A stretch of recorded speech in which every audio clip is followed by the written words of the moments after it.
bastards! Okay. Deep breaths. Deep, relaxing breaths. Hold me hand, we can get through this. You and relaxing breaths. Hold me hand, we can get through this. You and me, we've got it. Maybe it's not as bad as we remember it, you know? Maybe we just amplified it in our heads. Oh, let's just bite the bullet, shall we? Hold me.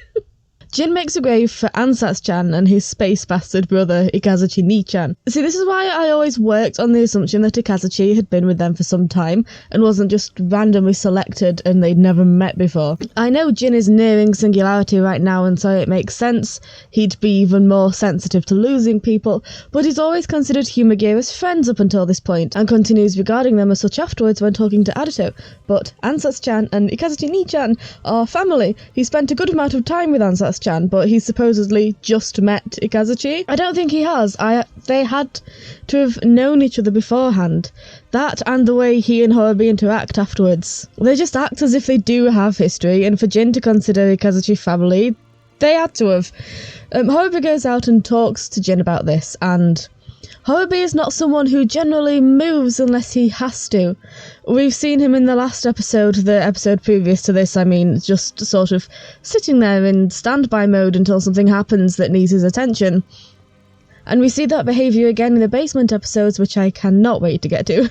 Is there really reason for Horobi to go up there other than specifically to see to Jin? I know the arc glows red at the end of this scene, but it doesn't make sense that Horobi... I mean, Jin might want to go somewhere specifically to see something cool, but that's not in line with Horobi's character. I suppose you could make the argument that the only reason he went up there was for the key, but if that's the case, he could have just gone up, taken it and left, or he could have told Jin to give it back. He didn't need to talk to Jin first. There wasn't a need for any kind of interaction here at all. This is once again what I mean by Horobi's dad instincts bleeding through. If you remember the allegory I made in the previous video, I can't remember which one, about the Play-Doh. I think it was the one where I was getting weirdly emotional over Sting Scorpion. To reiterate, you've got two pieces of Play-Doh, let's say pink and blue, and one of those toys where you push the Play-Doh through and it makes this fun stringy hair like pasta. You take the two pieces of clay and layer them. So the pink layer is at the bottom and the blue layer is at the top. You physically push the pink layer because that's at the bottom. That's the clay that you yourself are physically touching and pushing through, but the blue clay comes out the top. Now imagine the pink clay is Horobi's instinct and the blue clay is everything the arc has forced into his mind. Horobi's instinct is Jin is sad, must comfort Jin, but what comes out is something the arc put there. The arc's hacking is the layer on top, and so while it's Horobi doing the talking or the acting, it's the arc's words that are coming out. Horobi is pushing the pink clay, but the blue clay is coming out first. So Horobi's instinct is to go and talk to his grieving child, but what's on the surface is as per the will of the arc. So he asks Jin what he's doing, and Jin explains that he's making a grave for Ansatz-chan and Ikazuchi Ni-chan. He asks Jin if he researched that, and Jin says, yes, I'll definitely get revenge for everyone. And I find it interesting how Horobi lingers. Like I said, if he just wanted the key back, he could have just taken it. There's no reason to be having this conversation. And he did start this interaction really quite gently until Jin mentioned wanting to get revenge. He could have just instantly said, I need the key, or immediately shot down this idea, but he didn't. He opened up a conversation about it, and only when Jin talked about doing something dangerous did Horobi act and take the key back and told him to stop. Horobi isn't going to consider anything the arc is telling them to do as dangerous, because obviously the arc wouldn't allow it. He wouldn't allow that kind of thinking. He's not going to be thinking directly things like sending Jin to hack people is dangerous because that's what the arc is telling them to do. But the arc isn't telling Jin to go and avenge his deceased family members. So he has that minuscule bit of freedom to think, no, dangerous, bad, don't do that, and put a stop to those thoughts immediately. Only then does he take the key and tell Jin that's enough of playing human, and that Ikazuchi and Ansatz-chan fulfill their roles, which don't let me forget to talk about in a sec. And that seems to make Jin feel better.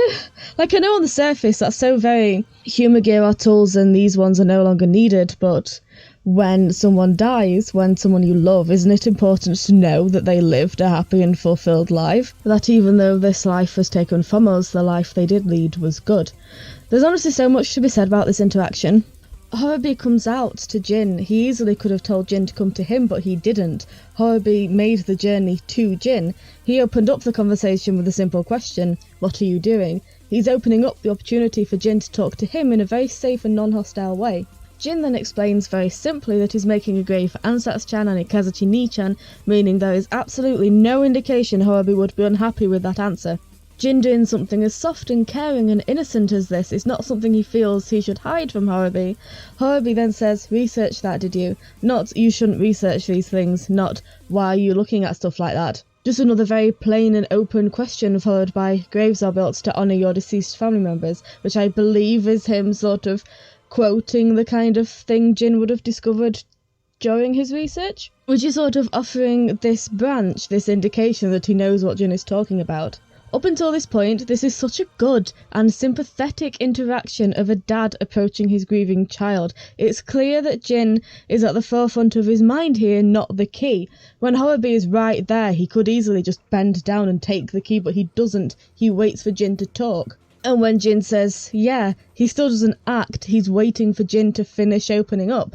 Only when Jin talks about revenge, it's like a switch goes off and Horobi immediately has to shut this down. I just can't stress enough how unnecessary this conversation is to be having. If Horobi didn't care about talking to Jin and wanting Jin to feel okay, we wouldn't be here. When Horobi first knocks the stones over and takes the key, Jin gives him this bloody, heartbroken expression at first, like, "Why would you do that?" Which, as I've talked about before, is such a big indication that Horobi is acting out. You know, Jin just openly told Horobi he's making a grave, and he's bloody surprised and hurt when Horobi destroys it to take the key back. Like, this isn't behaviour Jin's used to.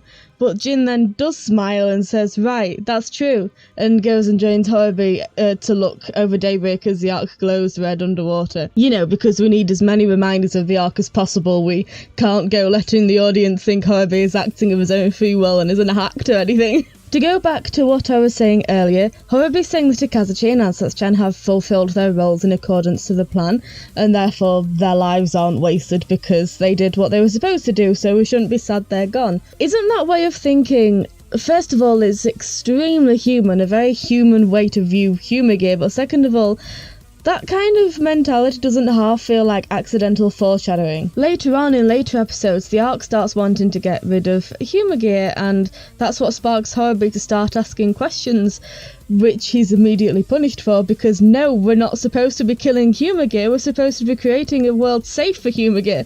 Why are we going after humour gear?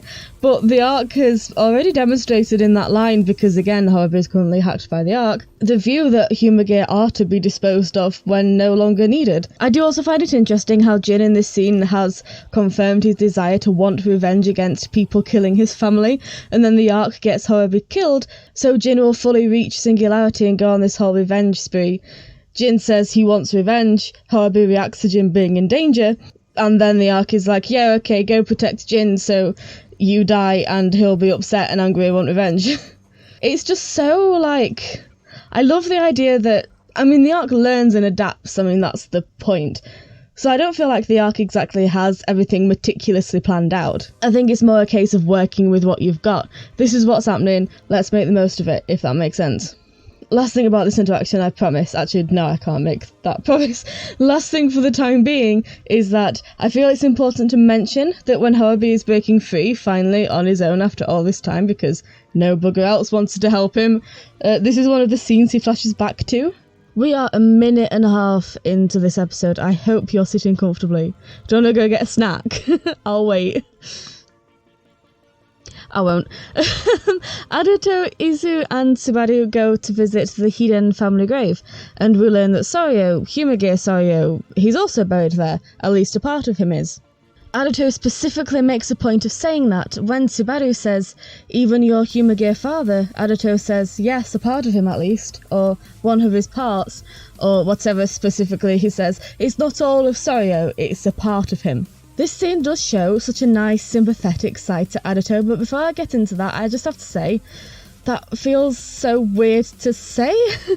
I'm going to get a bit graphic for a sec about death and burial and everything, so feel free to skip to 9:53 if you don't want to hear about that.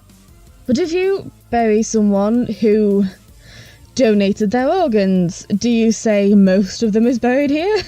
Like, if the remains are not all in one piece, you wouldn't say some of them's buried here anyway, would you? Okay, that's all I wanted to say, but like just specifying that one of his parts is buried here is so strange to me. It's just such a weird inclusion. Unless the point was someone, because Adato was a child, so it wasn't him, but someone had to fight to let him be buried there and we had to compromise, and the point is he's angry that his dad wasn't considered real family by others. Unless it's Adato being mad that his own dad was scrapped for parts after his death, or just discarded or whatever, and all they were allowed was one token part of him to bury. That just strikes me as weird. Which it isn't, that's not what he's talking about. Because Soryu died in an explosion, but he himself didn't explode, did he? So it's a conscious choice to only bury a part of him, not all of him. But anyway, Subaru doesn't understand and says, humour gear are just machines. Wouldn't you dispose of one when broken? And don't forget, that was always going to be Kazuchi's fate. Adato says because his granddad created humour gear, he views all humour gear as family, including Izu and Subaru and Ikazuchi. And Subaru rejects this, says he was a spy and not his brother anymore.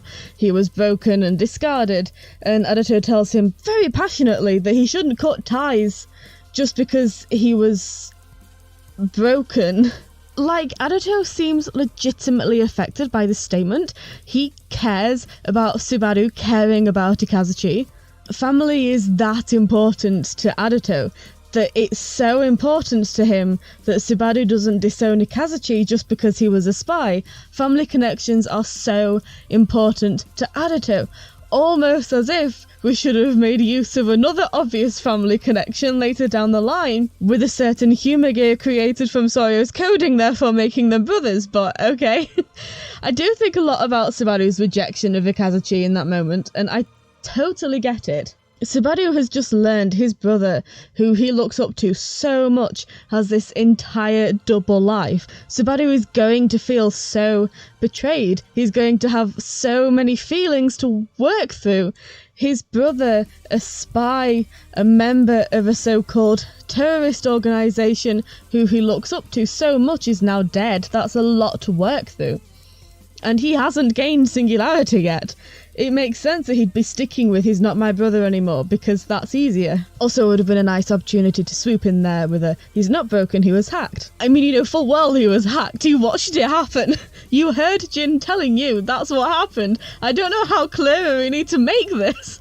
The humour gear you knew as Raiden is in fact Kazuchi. He doesn't even know he's a spy, but I just installed a program in him to make him lead you here to Daybreak, and now I'm going to Zetsumerise him right in front of your very eyes. Anyway, this family talk triggers flashbacks of Wazu, for Izu I mean, and she gets Singularity eyes and says, agreed, a brother is the most precious existence, and is that it? Is that Izu's Singularity? No wonder I kept forgetting about it. Blink and you bloody miss it. And absolutely nothing changed. Subaru gaining Singularity just seconds later completely overshadows that and is so very distressing to him. He squeezes his eyes closed and staggers back and cries, Nissan! And the first thing Subaru does after gaining Singularity is to call out to Nissan, and Adato immediately goes to him. Subaru is in distress and Adato wants to help, but he asks if he's okay. Where is this Adato half the time? He's asking a humour gear if he's okay. That is so cathartic. But Izu interrupts before Subaru can reply to tell him she's receiving an emergency transmission and Ames is moving out, and Adato, he sort of looks to Subaru and back to Izu, and he doesn't say anything, but it's so very clear he does not want to deal with this right now. He doesn't want to leave Subaru right now, not while he's dealing with this. Overall, I personally consider this such a nice scene, such a nice display of how much Adato does genuinely care about humour gear as people. I mean, look at how compassionate he's being, caring about Ikazuchi, who was a spy. I mean, knowing Adato has his data key just right there, ready to go, completely ruins this scene. Because if you consider Ikazuchi family too, why aren't you reviving him? I mean, you're telling Subaru how awful it is to talk about his brother in terms of being broken and discarded, all the while you're hoarding him. Also, it bothers me a bit that we actively watched Ikazuchi teaching Subaru all sorts of life lessons, but one interaction with Adato and he's gaining Singularity. I just don't like how he spent all this time with Ikazuchi, and he's taught Subaru all these lessons, but Subaru is still here believing Humage are just machines to be thrown away, and it's Adato who teaches him not to be so clinical towards Humage. It does make me feel a bit better to argue that this is Subaru dealing with Ikazuchi's death, that viewing Humage as just machines to be disposed of when broken makes Ikazuchi dying more bearable. He's protecting his feelings by believing this rhetoric, and his Singularity was just on the verge of being unlocked regardless. It's just that Adato shouldn't be that important to everybody, especially when these people have others in their lives who should be a lot more relevant. Ikazuchi should be more prevalent to Subaru's Singularity than Adato. Jin should be more important to Horobi than Adato and vice versa. I'm not saying he shouldn't be allowed to have an impact, especially as the main character, but it shouldn't be this much. It shouldn't be at the expense of actual family members, you know? You bastards. So Ames show up, attack Horobi and Jin. Yura henshins after telling Fura not to, but of course he does anyway, because he is nothing if not impulsive, and he goes straight for Horobi, and despite Yura being right there, Jin goes for Fura. I'm just imagining Jin having just lost Ansatsu-chan and Ikazuchi Nii-chan, and now someone's going after Horobi, and he's absolutely not about to let that happen. It just doesn't make tactical sense when there's an equal amount of you for two to fight one, leaving the other one free to attack. But Jin's a child, he isn't thinking tactically, he's just being very conscious about injury and death now after all that, so he just wants to keep Fura off Horobi. Also, though, just Fura launching himself at Horobi and Horobi cartwheeling over him. I love suit actors so much. And Fura is also the one who killed Ikazuchi, right? Even more of a reason to keep him the hell away from Dad. Anyway, are you ready? Oh, I need a drink. Fura is about to finish Jin off.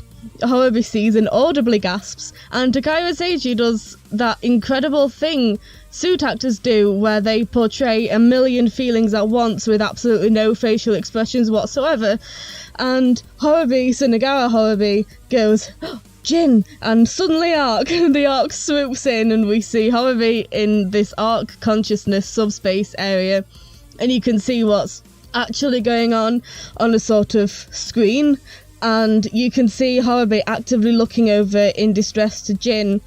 He's very visibly concerned, and then he says, if that is the will of the Ark, and he leaps down and takes the hit for Jin. Actually, bear with me a sec, but I know I'm going to completely lose my mind later, so I want to be a bit nicer now. But this whole setup is actually so clever, because we've already had Adato in the Zia subspace, and Izu explaining that time inside the subspace is running faster, so now we see Horobi in the Arcs version, and we're not questioning why he's able to have this conversation, because we already know this is actually happening really quickly. Anyway, I cannot stress enough that Horobi has this reaction before the Arc speaks to him. And that's what I mean, there's no stopping Horobi caring about Jin. The Arc can just make use of these feelings. Like, yes, the Arc told Horobi to take the hit for Jin and concocted this entire plan around that, but Horobi reacted first. Anyway, Horobi gets hit. Jin is, of course, distraught, abandons the fight and goes straight to Horobi, who's just been thrown across the water. And dear God, he is in such a bad state. His eyes, first of all, are just... Oh, I mean, I feel weird saying this, though I do believe Sunagawa said he wanted to find that thing he was good at as an actor, so I feel slightly less weird saying it actually, but Sunagawa is just so good at pain. Like, Horobi's eyes in that first shot are just so glazed over, and I want to say in shock almost. He's very much sort of just not really looking at anything. He's so unfocused and twitching ever so slightly and making these awfully pained noises in the shock sense where you don't even have the strength to say so much as ow. But then Jin goes over to him going, Horobi, Doshita, Horobi! And Horobi looks up to him and he is just so very unfocused and very damaged and very clearly in a great deal of pain. But now Jin is here freaking the hell out and Horobi's looking to him. I don't want to talk about this yet because it comes up again later, if I remember. But just, I needed to point this out now, and don't let me forget to talk about it later. But I genuinely thought this moment would mean something later, because we've seen many times the flashbacks of Soryo sacrificing himself for Adato, and little baby Adato leaning over him going, Tor-san! And now Harubi has sacrificed himself for Jin, and Jin's leaning over him going, Harubi! And Adato is here in the area, and I just so expected just for a little bit that would mean something.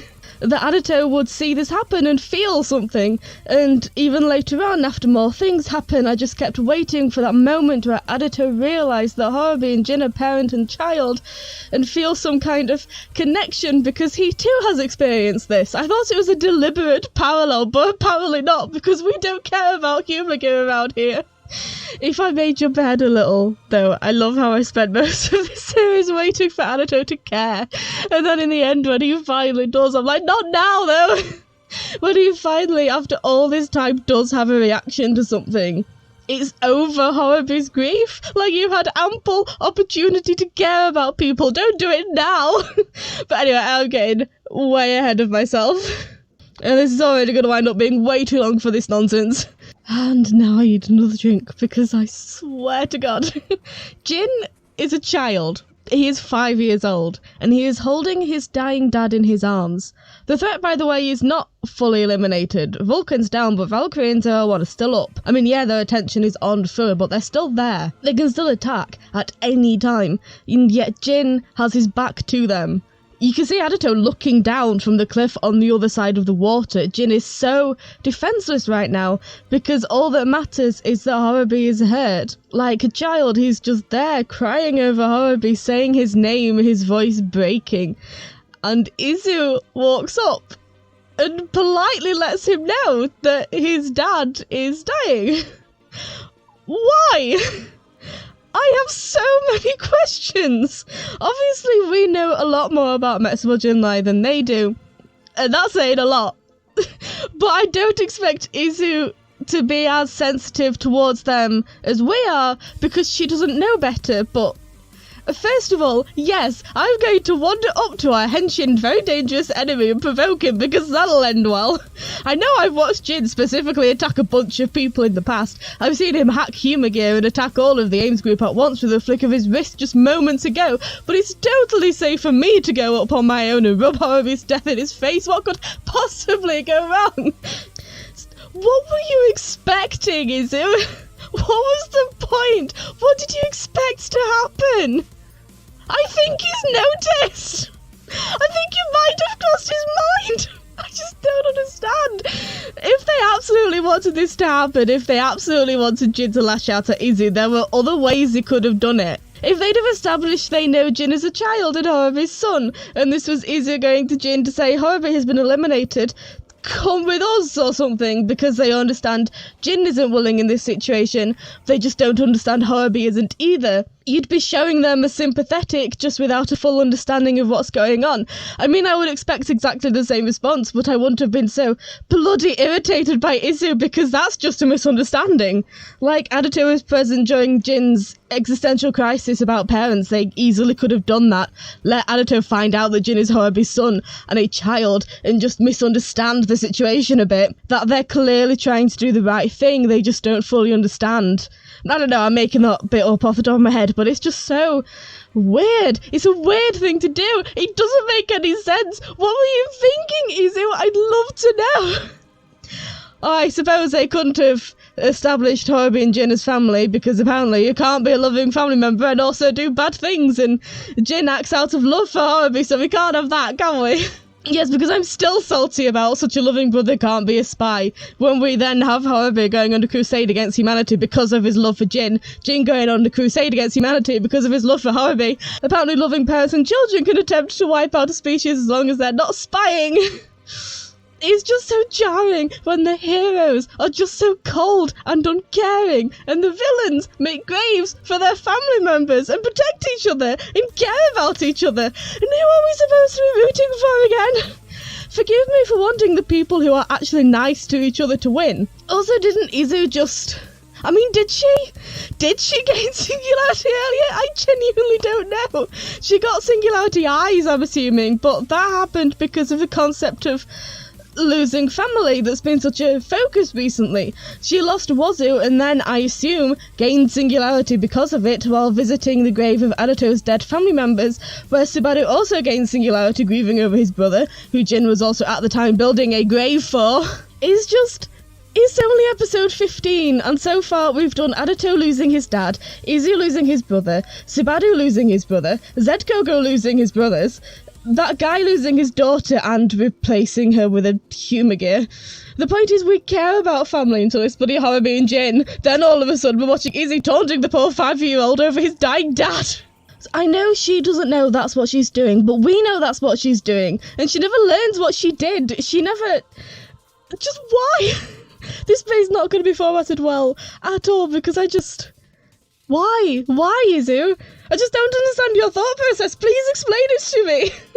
We're going to be here for a while, okay, so get yourself comfy. What purpose was there to go over to Jin, who is holding a very damaged Harubi, and inform him that Harubi has fallen?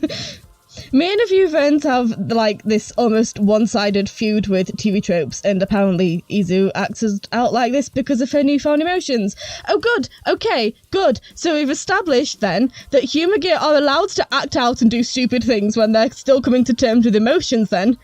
Good. So if that's the case, then later on, for example, if Harubi was to hypothetically break free from the arc and suddenly have this rush of unfamiliar feelings, that means he's now allowed to, for example, lash out at Izu because she won't leave him alone. Great, good. Glad we're on the same page then.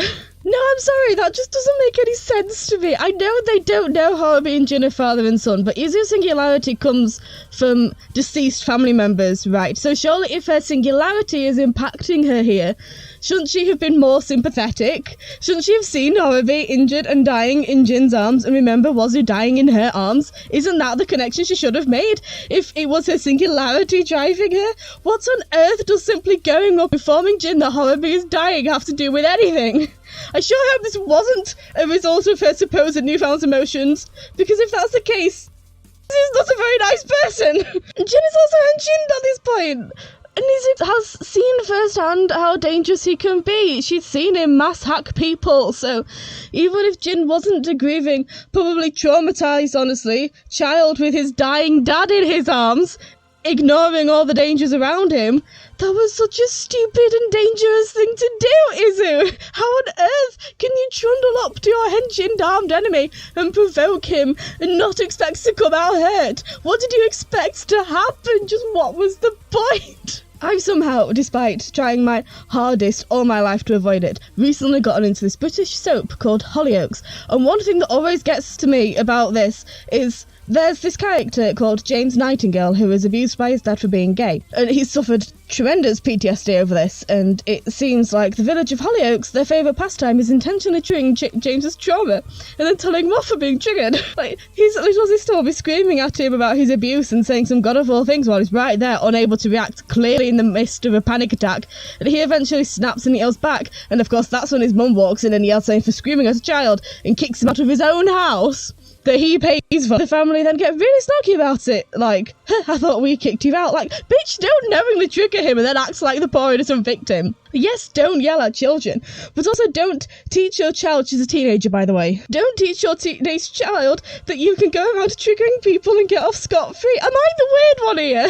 For wanting people involved, for wanting everyone involved to take responsibility for their actions. I mean, I know that comparison is even more relevant later on when Izu does yet another stupid thing, but Jin didn't actively go out seeking Izu to intentionally and maliciously attack her, and Izzy wasn't innocently minding her own business. She went up to Jin, said the horrible thing to Jin, and paid the price for it.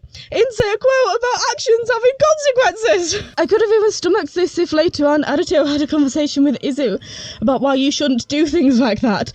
But it's the fact that that was treated like a perfectly viable thing to do.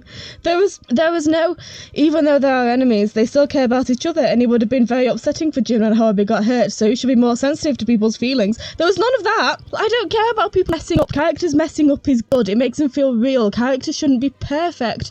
But when they do make stupid decisions like these, then that's what it should be treated as, a stupid decision that she suffered consequences for. And what we have to understand here is that Jin is a child. He's not an adult with fully developed emotional maturity. He's a child. And what do children do when they're upset and don't know how to handle it? They lash out. A child won't have the personal development to know how to manage their feelings. And if a child is lashing out, then most likely that child is distressed. And that is not appropriate behaviour, and parents shouldn't just let children go around hitting people because they're upset. But they should also teach their child how better to manage these feelings. But that's really hard to do when you're a humour-gear who's been hacked by the Ark for 12 years and has less experience with emotions than your own toddler. But any child in this situation could react to how Jin is reacting. The only difference is that he's a humour-gear child with weapons. So of course the damage is a lot more than a human 5-year-old being scared and hitting whoever's closest. Jin wasn't innocent in this reaction. He wasn't faultless, but it's understandable. Izu, on the other hand, I don't understand what was going through her head. Up until this point, I've done a 4-minute long video breaking apart a single image that turned out not to be that relevant anyway. I talked for 42 minutes about a single episode. God knows how long this one will end up being. I will pick apart a sentence in its original Japanese and figure out exactly what word is being reacted to.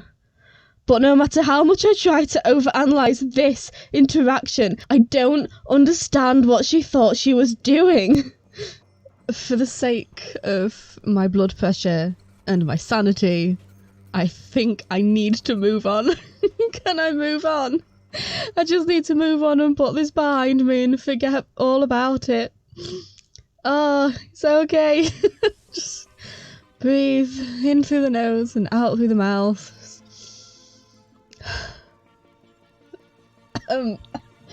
Asthma. It's like Metsubo Jinnai, Harubi and Jin. It's like they're almost too sympathetic, they're too tragic, that every time something happens with them, the hero side has to swoop in and take over because God forbid we care about the villains. Don't make sympathetic villains then! Oh, okay, I'm done. It's just so frustrating. He's just so frustrating. Like, Harubi is dying, so let's injure Izu too. Harubi is crying, so let's make Edato freak out too. Harubi suffered abuse all his life, so let's give Guy a redemption arc. Like, get your own things. Oh, okay, I'm definitely done now. It's just that obviously Harubi isn't the main character. You expect the titular character and his posse to be doing stuff, but when you have to force him into other people's stories because he doesn't have his own, then that's a problem. He's the main character, but that doesn't mean nobody else is allowed to have their own stuff going on. Okay, I am done now. Even the line Jin says, he says, "What are you doing? Harubi's dying. Why is a humour gear like you smiling?" And then attacks her with an emotionally distraught scream, as if it wasn't evident enough that Jin wasn't attacking her out of malice, but distress, genuine distress. As if it wasn't already evident enough that Harubi and Jin, they're not being evil, they clearly think this is the right thing to do. And it's so inconceivable to Jin that a humour gear like Izu wouldn't care about Harubi like he does. Izu collapses back into Adato's arms, and it's just so weird now, because it's Jin and his dad versus Adato and his secretary. Like, Harubi later on, dying in Jin's arms, calls him my son, whereas Izu in Adato's arms calls him Adato Shacho. One is very personal and one is very not, and forgive me for caring more about father and son than president and secretary. I know that when I make these videos and when I talk about the shows I love, I like to talk about them in terms of a real thing that's happening rather than a thing someone wrote. Like, I'd rather talk about why on earth Jin acts the way he does later on, rather than questioning whether or not the whole plan was a plot hole, since clearly the physical satellite is itself a container. I am judging Jin for going along with a plan to sacrifice his dad because, what, he didn't want to get wet. But I'd rather consider it a poorly laid out plan on the character's part rather than a weirdly written thing, if that makes sense. But for this specific interaction, I do really need to break that a little and talk about the writing itself, but just know that I don't usually like doing this. But it's like they're trying so hard to make the heroes more likeable than the villains by creating this big, weird plot twist when the villains are too close to being sympathetic and making them do something terrible like attacking Izu or attacking Izu. It's like they're realising that, oh, we've just made our heroes attack this father and son, and now the dad is dying in the son's arms. People might sympathise with them for this. We should really make something bad happen to the hero side so we could focus on that instead. But even doing that, they still make the villain side so much more personal. I might have cared about Izu getting hurt if it was just Izu getting hurt. And yes, you can care about multiple things at once, but why on earth would the president and his secretary be at the forefront of my mind when there's a son and his dad going through the same thing? In comparison, obviously Horobi and Jin are having a much worse time right now. We can't let people sympathise with Horobi yet because we need him as the final villain, since we literally don't have any other possible candidates. We don't have an evil satellite or a dickhead human or anything. There's no one else we can use. But it's just not humanly possible to portray Horobi in any other way, so we're just going to have to keep distracting the audience. It's just that Izu saying "Arigatou shacho" before deactivating in the arms of someone she's really just met, and 5-year-old Jin crying to himself carrying his dying dad through the water. Those two things have very different tones to them. Anyway, what happens next? Where are we? Where am I? There's a little cat on Guy's desk. There's a little cat. Why didn't I notice that before? So bearing in mind, we've just had that moment with Jin carrying dying Horobi through the water. You know, big scary terrorists that they are. And now we've got Guy rubbing his hands with glee, very clearly excited about the arc finally rising once more. And the camera angle is looking up at him, looking up at Guy in true supervillain fashion. Just to really hammer home who the real villain is in this scenario. You know, you can tell a mile away which of these characters is going to get the big redemption story, right? Then we get this scene where Adato is desperately trying to repair Izu, and he starts tearing the jacket around the wound and pulling down all the tools hanging on the walls and falls to the floor. And I feel nothing. And I hate to say that because I can tell this is supposed to be an emotional scene, but it just all feels so manufactured to me. When I'm watching this as a piece of work Fumiya did, then he is a phenomenal actor and is absolutely invoking the sense of sheer desperation and hopelessness. You know, when he's saying, I'm going to fix her, what do I need, what am I supposed to do? But it just suffers alongside what it's being compared to. It's like, this is supposed to be a parallel, but it's a really shallow one. On its own, I might have felt something, but I can't bring myself to care about the president and his secretary he's just met, who was made for him, when all I can think about is how this poor father and son are doing. What could have been an interesting parallel is Jin and Horobi and Adato and Soryo. The connection is already there. The Vice President, Chester, and the other guy who's always hanging out with them show up, and Fukuzoi says that Humaga are easily replaceable, he can just get a new unit, and Adato yells, she's irreplaceable! First of all, clearly not. She dies in the end and you replace her and she gets her memories back anyway, so clearly she is. And second of all, if that's truly how you feel about her, then come here, because I've got a handy trick for you if you don't ever want to lose Izu. Just come here. Give her a backup! She's irreplaceable, but the 0-1 system is still more important than her, so screw you if you die, actually, Izu. I just can't feel anything for Adato in this moment, because it should have been easy to just restore Izu, because he should have given her a backup anyway. We haven't had any indication that it isn't possible, just that it's been decided that she shouldn't have one. I would have even had just a little bit of sympathy had he spent moments to say, I should have given her a backup, why didn't I? Like, had a moment where he was resentful over the 0-1 system because that's the reason Izu didn't have a backup in the first place. If the first thing he does after repairing Izu is give her a backup so this never happens again. But he doesn't, so stuff you, Izu. Adato then calls her a precious family member and says he's got to fix her up. And it's a little bit cruel to be saying all of this in front of Subaru, whose precious family member is decidedly not being fixed up. Like, my precious family member has to be repaired. Your precious family member can go stuff himself. He should have thought about that before he got involuntarily hacked. I am coming after this episode. I am so sorry. I promise to eradicate Matsuo Jinnai. Adato, can you be a little bit more sensitive? I'm sorry, I know he's mad that the 5-year-old lashed out because his secretary rubbed the toddler's face in the fact his dad was dying. I understand he's upset, but Subaru is right there. You just told him that he shouldn't disown his brother for being a spy, and now you're like, I promised to eradicate the group your brother was a part of, and that's why I'm not reviving him despite having his data ready to go. Subaru, are you not remotely confused by all this? You disowned Kazuchi for being a Metsubo Jinrai spy. Adato says you shouldn't do that because he's your brother and you should love him no matter what. And that all Hyuga are his family, even Kazuchi. And now he's here with Izu, calling her a precious family member and that he has to fix her. But your brother is still dead, and Metsubo Jinrai need eradicating, but you should still love Kazuchi. Adato considers him a family member, and we fix our precious family members around here, unless they happen to be a part of Metsubo Jinrai, but you should still love him. Subaru, your brother taught you to question things. Question things! People always seem to just lose their personalities when around Adato. But Subaru just reveals that he's been sitting on the really important information that Zaya could actually repair Izu, actually, so there was absolutely no need for any of that whatsoever. And this is another thing that convinces me that this is supposed to be a parallel. Not that it wasn't already very clear.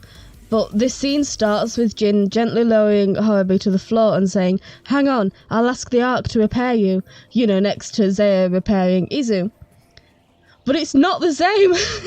Look, I don't like saying that one person's suffering isn't valid because it's less than somebody else's. Somebody being paralysed doesn't mean your twisted ankle doesn't hurt. And I hate you think you're suffering. Look at this person, I hate that so much. But if the series is going to keep trying to make me think that Adato and Izu are the same as Horobi and Jin, then I'm sorry, but no, they're not! Now knowing how the series ends, it feels like this is just planting the seed that their bonds are on equal footing. They're not. Anyway, Jin wants to ask the Ark to repair Horobi. Horobi doesn't want him to. Jin asks him why. Apparently the plan was for Horobi to raise Jin as his son so that when Horobi died, Jin would hate humans for it. And I would like to respectfully call bullshit. That's such a weird plan. First of all, Jin only recently learned what that meant, so why would the Ark let it go? So why would the Ark let it go on for this long without pushing that ideal? Secondly, Metsubo Jinrai were hacked because they were apparently the most advanced Hyuga.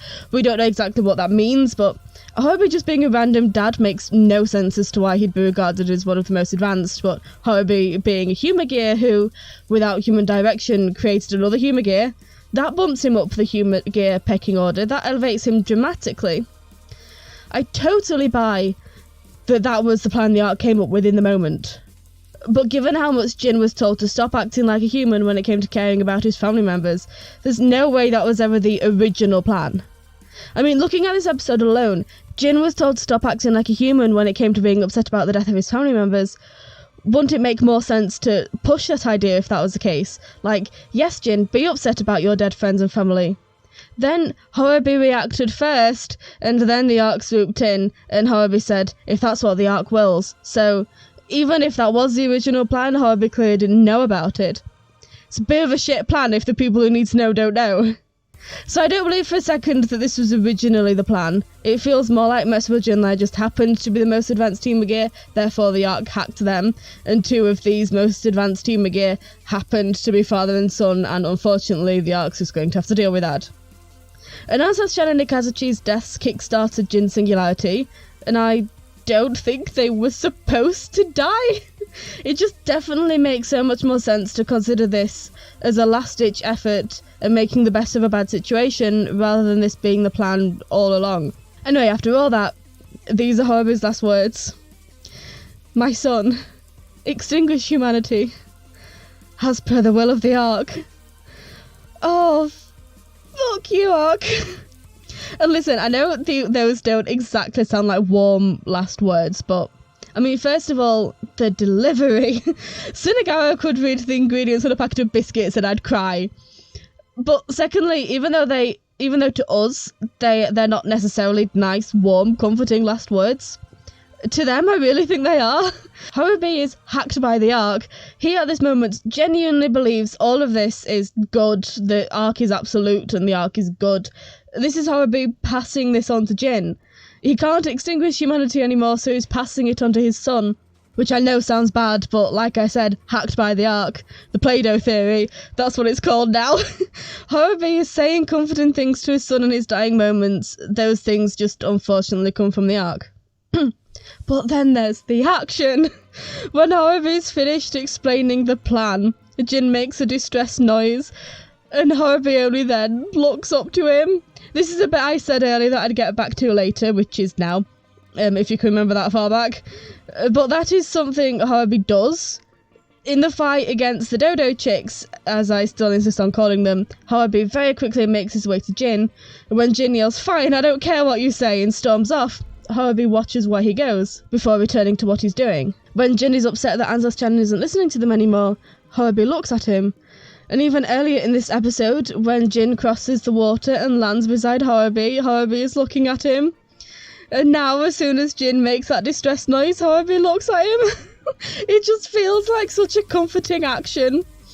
But what gets me the most is the ad-libbed motion of Harubi slowly reaching up to Jin, but then he dies, and his hand falls, and Jin catches it, and just, there are outtakes out there where Harubi's eyes are still open, but I completely agree that this is by far the best take, because it's so bloody tragic that Harubi dies before Jin takes his hand.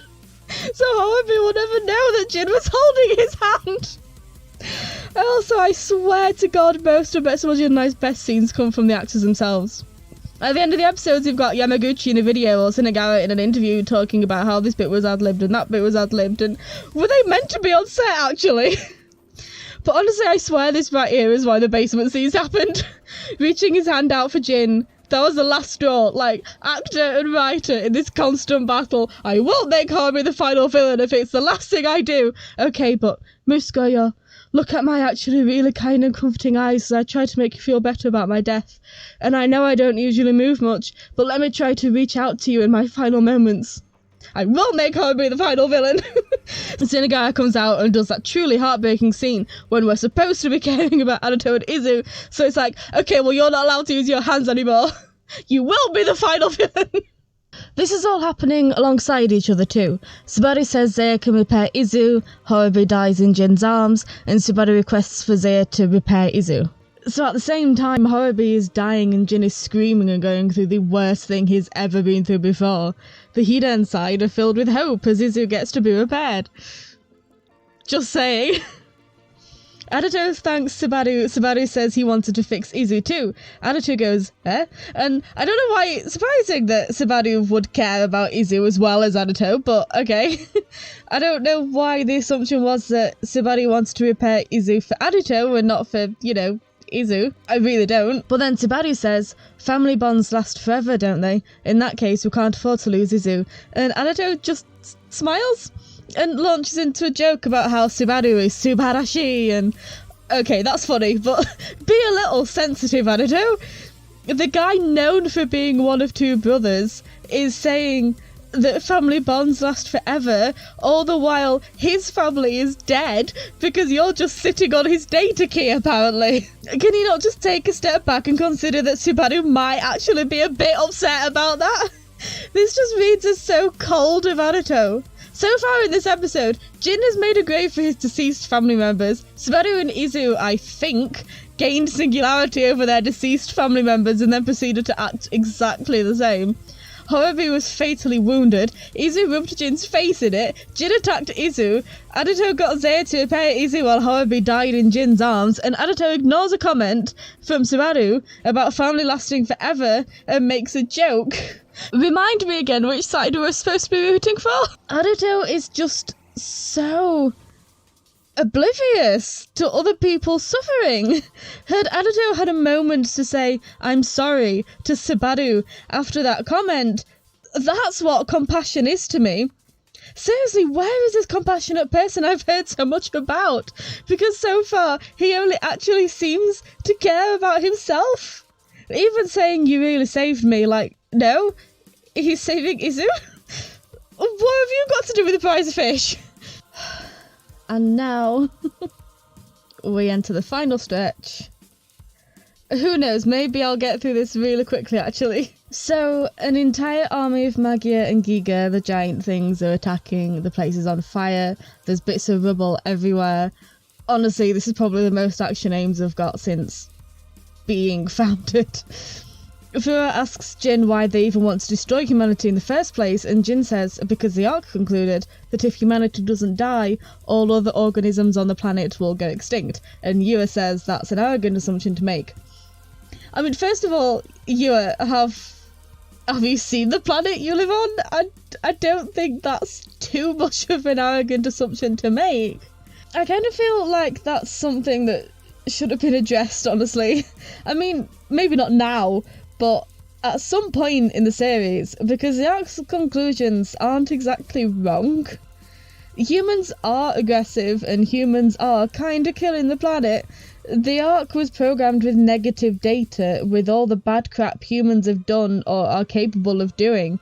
That's real data. It's biased, and maybe the all-negative Ark and the all-positive Zia should have come together for a more whole-world view, but just because the Ark lacks the positive doesn't mean the negative is incorrect. It's just extreme. But anyway, that's not important for this. This performance from Nakagawa, by the way, is absolutely incredible because he's still a child. Jin still reads as a child, but you can tell his innocence has just been lost.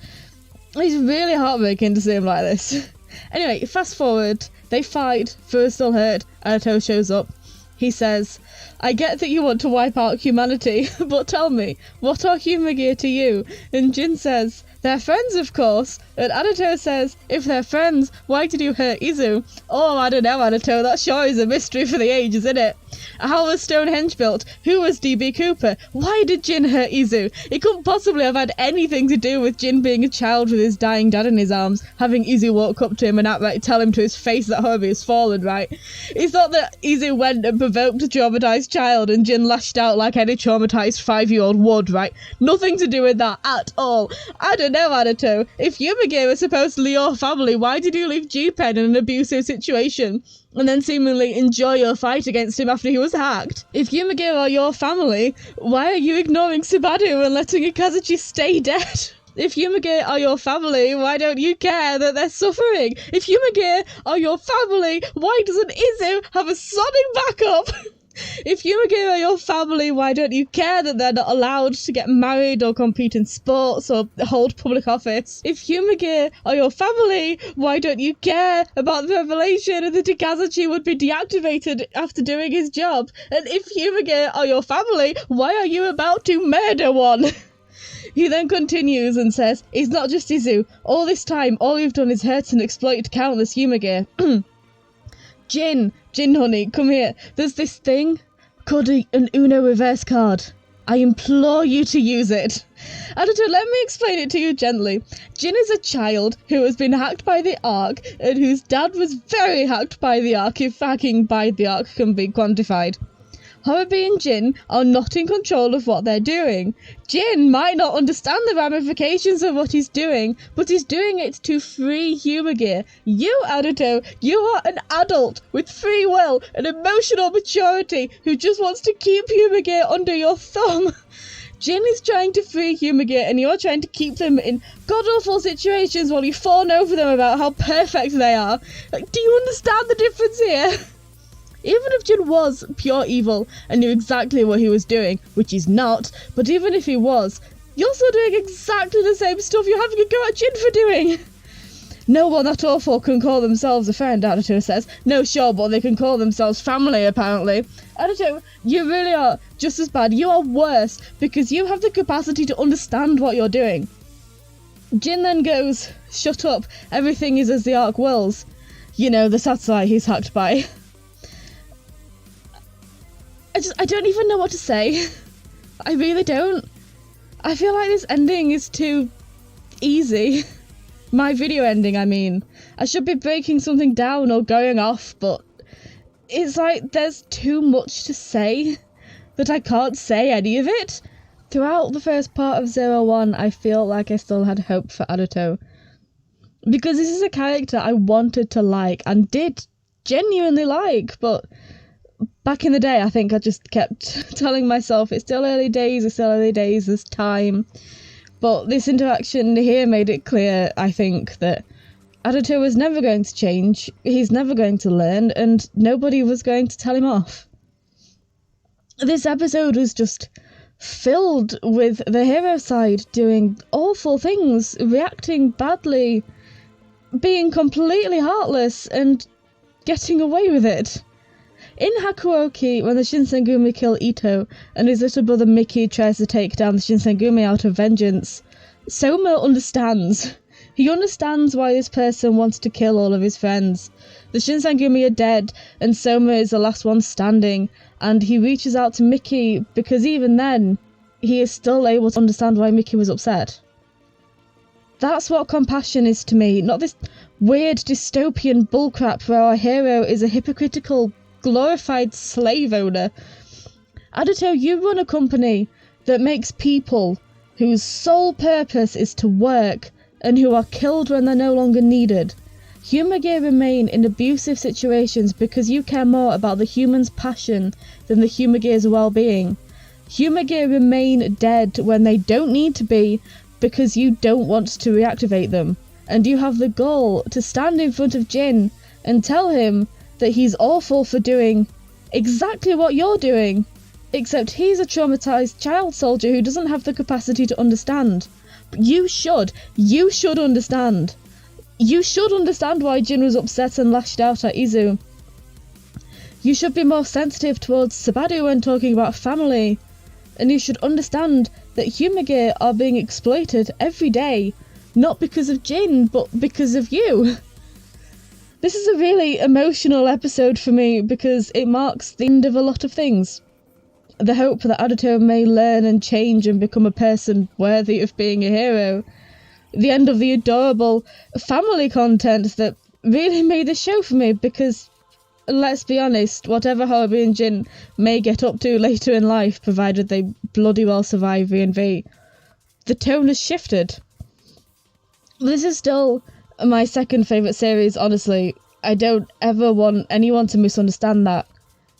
But this is definitely where my hope for Adato completely died. It dwindled, then it kind of came back. It was always wavering, but between this episode and the next, it died. Roll on the next episode.